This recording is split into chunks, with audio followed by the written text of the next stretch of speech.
ದೇಶದ ಭದ್ರತೆ ಮತ್ತು ಶಾಂತಿ ವಿಚಾರದಲ್ಲಿ ಈಗೊಂದು ಸಖತ್ ಹೊಗೆಯಾಡೋ ಸುದ್ದಿ ಹೊರಬಿದ್ದಿದೆ.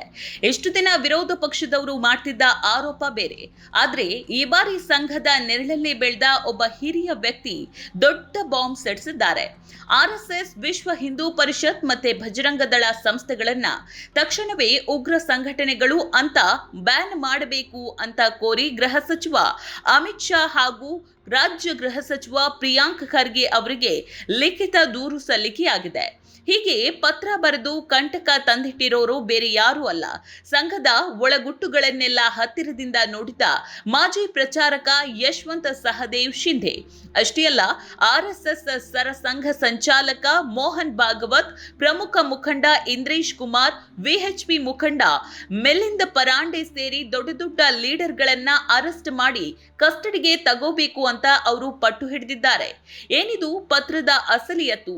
ಸಂಘದ ಕರಾಳ ಅಧ್ಯಾಯ ಬಯಲಾಯ್ತಾ ಅನ್ನುವಂತಹ ಪೂರ್ತಿ ವಿವರವನ್ನ ನೋಡೋಣ. ಯಶವಂತ್ ಶಿಂಧೆ ಅಂದಾಕ್ಷಣ ಇವರೇನು ಏಕಾಏಕಿ ಬಂದವರಲ್ಲ.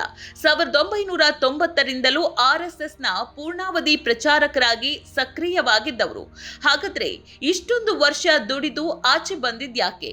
ಶಿಂಧೆ ಹೇಳೋ ಪ್ರಕಾರ ಸಂಘದ ಹಿರಿಯ ನಾಯಕರು ಇವರನ್ನ ಕರೆದು ಬಾಂಬ್ ತಯಾರಿಕೆ ಮತ್ತು ತರಬೇತಿ ನೀಡುವ ಸೀಕ್ರೆಟ್ ವಿಂಗ್ಗೆ ಸೇರ್ಪಡೆಯಾಗಿ ಅಂತ ಒತ್ತಡ ಹೇರ್ತಿದ್ರಂತೆ. ಈ ಹಿಂಸಾತ್ಮಕ ಹಾದಿ ಇಷ್ಟವಾಗದೆ ಇವರು ಸಂಘಟನೆಯಿಂದ ಕಾಲ್ ತೆಗೆದ್ರು. ಅಷ್ಟಕ್ಕೆ ನಿಲ್ಲದೆ 2022ರ ಆಗಸ್ಟ್ನಲ್ಲಿ ಮಹಾರಾಷ್ಟ್ರದ ನಾಂದೇಡ್ ಸಿಬಿಐ ನ್ಯಾಯಾಲಯಕ್ಕೆ ಹೋಗಿ ಪ್ರಮಾಣ ಪತ್ರ ಸಲ್ಲಿಕೆ ಮಾಡಿದ್ರು. 2000ರ ದಶಕದಲ್ಲಿ ದೇಶದ ನಾನಾ ಕಡೆ ನಡೆದ ಸರಣಿ ಸ್ಫೋಟಗಳು, ಆರ್ಎಸ್ಎಸ್ ಮತ್ತು ವಿಎಚ್ಪಿ ನಾಯಕರು ಶಮನವಿಲ್ಲದೆ ನಡೆಸಿದ ಸಭೆಗಳ ಪ್ಲಾನ್, ಪ್ರಸ್ತುತ ವಿಎಚ್ಪಿ ನಾಯಕ ಮಿಲಿಂದ್ ಪರಾಂಡೆ ನೇತೃತ್ವದಲ್ಲೇ ನನಗೂ ಸೇರಿ 20 ಜನರಿಗೆ ಬಾಂಬ್ ಮಾಡೋದಕ್ಕೆ ಟ್ರೈನಿಂಗ್ ಕೊಟ್ರು ಅಂತ ನ್ಯಾಯಾಲಯದ ಮುಂದೆ ಸ್ಫೋಟಕ ಸತ್ಯ ಬಿಚ್ಚಿಟ್ಟಿದ್ರು. ಇನ್ನು 2006ರ ಏಪ್ರಿಲ್ನಲ್ಲಿ ನಾಂದೇಡ್ನಲ್ಲಿ ನಡೆದ ಸ್ಫೋಟದ ಕತೆ ನೋಡಿ. ಆರ್ಎಸ್ಎಸ್ ಕಾರ್ಯಕರ್ತ ಲಕ್ಷ್ಮಣ್ ರಾಜ್ಕೋಂಡ್ವಾರ್ ಅವರ ಮನೆಯಲ್ಲೇ ಬಾಂಬ್ ಜೋಡಣೆ ನಡೀಬೇಕಾದ್ರೆ ಅದು ತಪ್ಪಿ ಬ್ಲಾಸ್ಟ್ ಆಯಿತು. ಅದರಲ್ಲಿ ಲಕ್ಷ್ಮಣ್ ಮಗ ನರೇಶ್ ಮತ್ತು ವಿಎಚ್ಪಿಯ ಕಾರ್ಯಕರ್ತ ಹಿಮಾಂಶು ಪನ್ಸಿ ಇಬ್ಬರು ಸ್ಥಳದಲ್ಲೇ ಪ್ರಾಣ ಬಿಟ್ರು. ಔರಂಗಾಬಾದ್ನ ಮಸೀದಿಯನ್ನ ಉಡಾಯಿಸುವುದಕ್ಕೆ ಇವರು ಬಾಂಬ್ ಸಿದ್ಧಪಡಿಸ್ತಾ ಇದ್ರು ಅಂತ ಸಿಬಿಐ ತನಿಖೆಯೇ ಖಚಿತಪಡಿಸಿತು. ಈ ಕೇಸ್ನಲ್ಲಿ ಶಿಂಧೆ ಸಾಕ್ಷಿಯಾಗಲು ಅರ್ಜಿ ಸಲ್ಲಿಸಿದಾಗ ಆಗಿನ ನ್ಯಾಯಾಧೀಶ ಎಆರ್ ಧಮೇಚಾ ಅದನ್ನ ಪುರಸ್ಕರಿಸಿದ್ರು. ಆದ್ರೆ ಕಥೆ ಅಲ್ಲಿಗೆ ಮುಗಿಯಲಿಲ್ಲ. ಮುಂದಿನ ವಿಚಾರಣೆ ಬರುವಷ್ಟರಲ್ಲಿ ಆ ಜಡ್ಜ್ ಅವರನ್ನ ದಿಢೀರ್ ವರ್ಗಾವಣೆ ಮಾಡಲಾಯಿತು. ತದನಂತರ ಬಂದ ಹೊಸ ಜಡ್ಜ್ ಶಿಂಧೆ ಅವರ ಅರ್ಜಿಯನ್ನೇ ವಜಾಗೊಳಿಸಿ ಬಿಟ್ರು. ಅಂತಿಮವಾಗಿ 2025ರ ಜನವರಿ 4ರಂದು ನಾಂದೇಡ್ ಕೋರ್ಟ್ನಲ್ಲಿದ್ದ ಎಲ್ಲ 9 ಜನ ಆರೋಪಿಗಳನ್ನ ಖುಲಾಸೆಗೊಳಿಸಲಾಯಿತು. ಇದನ್ನ ವಿಎಚ್ಪಿ ಸಂಸ್ಥೆ ಕಾಂಗ್ರೆಸ್ಗೆ ಸಿಕ್ಕ ಹಿನ್ನಡೆ ಅಂತ ಸಂಭ್ರಮಿಸಿತು. ಆದ್ರೆ ನ್ಯಾಯಾಲಯದ ಅಸಲಿ ಕತೆ ಇಲ್ಲೇ ಪ್ರಶ್ನಾರ್ಹವಾಗಿದೆ. ಶಿಂಧೆ ನೀಡಿದ ಹಲವು ಸಂದರ್ಶನಗಳಲ್ಲಿ ಇಡೀ ದೇಶ ಬೆಚ್ಚಿ ಬೀಳುವ ವಿಷಯಗಳನ್ನ ಬಹಿರಂಗಪಡಿಸಿದ್ದಾರೆ. ಪಾಕಿಸ್ತಾನದಲ್ಲೂ ಸೀಕ್ರೆಟ್ ಆಪರೇಷನ್ಗೆ ನಮಗೆ ತರಬೇತಿ ಕೊಡಲಾಯಿತು ಅಂದಿದ್ದಾರೆ. ಅಷ್ಟೇ ಅಲ್ಲ, ಭಾರತದಲ್ಲೇ ಹಿಂದೂ ಬಲಪಂಥೀಯರು ಬಾಂಬ್ ದಾಳಿ ನಡೆಸಿ ಆ ಅಪವಾದವನ್ನ ಮುಸ್ಲಿಂ ಸಮುದಾಯದ ಮೇಲೆ ಹೊರಿಸಿರುವುದು ಇವರ ಪಕ್ಕಾ ಪ್ಲಾನ್ ಆಗಿತ್ತು ಅಂತ ಗಂಭೀರ ಆರೋಪ ಮಾಡಿದ್ದಾರೆ. 2003 ಮತ್ತು 4ರಲ್ಲಿ ಜಲ್ನಾ, ಪೂರ್ಣ ಮತ್ತು ಪರ್ಭಣಿ ಮಸೀದಿಗಳ ಮೇಲೆ ಬಾಂಬ್ ಎಸೆದಿತ್ತು ಇದೇ ತರಬೇತಿ ಪಡೆದ ತಂಡ ಅಂತ ಶಿಂಧೆ ಸ್ಪಷ್ಟವಾಗಿ ಹೇಳಿದ್ದಾರೆ. ಆರಂಭಿಕ ಸಿಬಿಐ ತನಿಖೆಯಲ್ಲಿ ಈ ಆರೋಪಕ್ಕೆ ಪೂರಕ ಸಾಕ್ಷಿ ಸಿಕ್ಕಿದ್ರು. ವಿಚಾರಣೆ ಕೋರ್ಟ್ಗೆ ಬಂದಾಗ ಅದರಲ್ಲೂ ಪ್ರಸ್ತುತ ಬಿಜೆಪಿ ಆಡಳಿತದ ಅವಧಿಯಲ್ಲೇ ಎಲ್ಲಾ ಆರೋಪಿಗಳು ಸಾಕ್ಷ್ಯಾಧಾರದ ಕೊರತೆಯಿಂದ ಖುಲಾಸೆಯಾಗಿ ಹೊರಬಂದ್ರು. ಸ್ವತಃ ಸಂಘಟನೆಯಲ್ಲಿದ್ದ ಹಳೆಯ ವ್ಯಕ್ತಿಯೇ ಇಷ್ಟೆಲ್ಲ ಆರೋಪ ಮಾಡಿದ್ರು.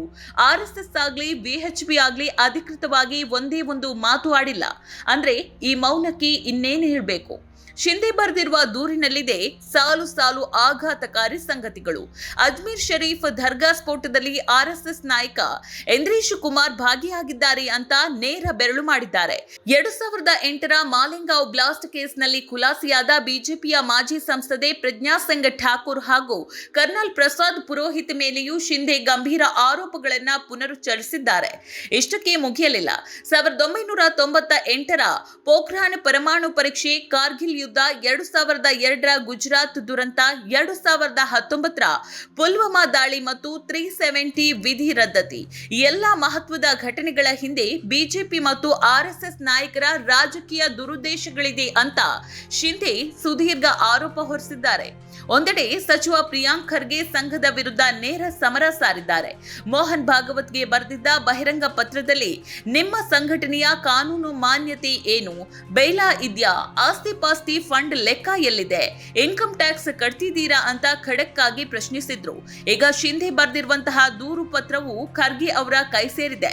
ಆದ್ರೆ 2006ರ ಏಪ್ರಿಲ್ನಲ್ಲಿ ವಾಷಿಂಗ್ಟನ್ನಲ್ಲಿ ನಡೆದ ಸಮಾವೇಶದಲ್ಲಿ ಆರ್ಎಸ್ಎಸ್ನ ಪ್ರಧಾನ ಕಾರ್ಯದರ್ಶಿ ದತ್ತಾತ್ರೇಯ ಹೊಸಬಾಳೆ ಅವರ ಬಳಿ ವಿದೇಶಿ ಮಾಧ್ಯಮಗಳು ನಿಮ್ಮ ಆರ್ಎಸ್ಎಸ್ ಅನ್ನ ಅಮೆರಿಕದ ಕೂಕ್ಲಾಕ್ಸ್ ಕ್ಲಾನ್ಗೆ ಹೋಲಿಸಬಹುದೇ ಅಂತ ಕೆಣಕಿದಾಗ ನಮ್ಮದು ಮುಸ್ಲಿಂ ವಿರೋಧಿ ಸಂಘಟನೆಯಲ್ಲ, ನಮ್ಮನ್ನ ಅಮೆರಿಕದ ಬಿಳಿಯರ ಪ್ರಾಬಲ್ಯವಾದಿ ಗುಂಪಿಗೆ ಹೋಲಿಸಬೇಡಿ, ಜನ ತಪ್ಪು ತಿಳ್ಕೊಂಡಿದ್ದಾರೆ ಅಂತ ಸಮರ್ಥಿಸಿಕೊಂಡಿದ್ರು. ಆದ್ರೆ ದೇಶದ ಒಳಗಡೆ ತಮ್ಮದೇ ಪ್ರಚಾರಕ ಮಾಡ್ತಿರೋ ಈ ಬಾಂಬ್ ಆರೋಪಗಳಿಗೆ ಸಂಘದ ಬಳಿ ಉತ್ತರವೇ ಇಲ್ಲ. ದೇಶಪ್ರೇಮದ ಮಾತುಗಳನ್ನಾಡುವ ಸಂಘ ಪರಿವಾರದ ಅಸಲಿ ಮುಖವಾಡ ಏನು ಅನ್ನೋದು ಅವರ ಜೊತೆಯಲ್ಲೇ ಇದ್ದು ಕಾಯ ವಾಚ ಕೆಲಸ ಮಾಡಿದವರ ಬಾಯಿಂದಲೇ ಬಟ್ಟ ಬಯಲಾಗಿದೆ. ಸಾಕ್ಷ್ಯಗಳಿದ್ರೂ ವ್ಯವಸ್ಥೆಯನ್ನ ಬಳಸಿ ಕೇಸ್ಗಳಿಂದ ಬಚಾವಾಗ್ತಿದ್ದಾರೆ ಅನ್ನೋ ಶಿಂದೆ ಆರೋಪಕ್ಕೆ ಸರ್ಕಾರ ಏನನ್ನುತ್ತೆ? ಇಂತಹ ಸಂಘಟನೆಗಳ ವಿರುದ್ಧ ಕಠಿಣ ಕಾನೂನು ಕ್ರಮ ಆಗಬೇಕಾ?